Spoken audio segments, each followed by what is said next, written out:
আজ বানিয়েছিলাম পাবদা মাছের পাতলা ঝোল। যা গরম পড়েছে, এই গরমের মধ্যে এই রকম পাতলা হালকা পাতলা ঝোল আর কি ভীষণ ভালো লাগে আমাদের সকলের, আমরা জানি। তাই আমি ভালো করে পাবদা মাছগুলোকে ধুয়ে নিয়ে নুন হলুদ মাখিয়ে নিয়েছিলাম, আর ঠিক তারপরে 1 চামচ তেল দিয়ে আমি মাছের গাটা ভালো করে মাখিয়ে নিয়েছিলাম তেলটাকে।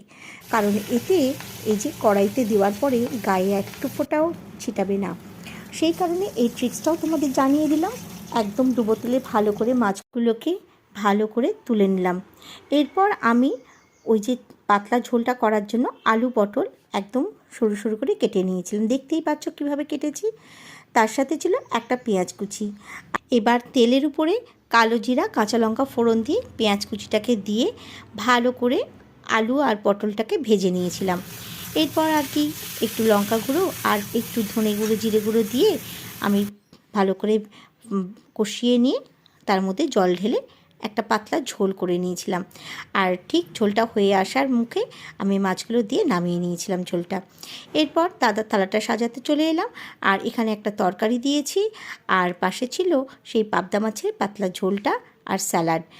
ঝোলটা কিন্তু মারাত্মক স্বাদের হয়েছিল। তোমরা একবার এইভাবে করে খেয়ে দেখো, দেখে আমাকে অবশ্যই লাইক কমেন্ট করে জানিও কেমন হয়েছে।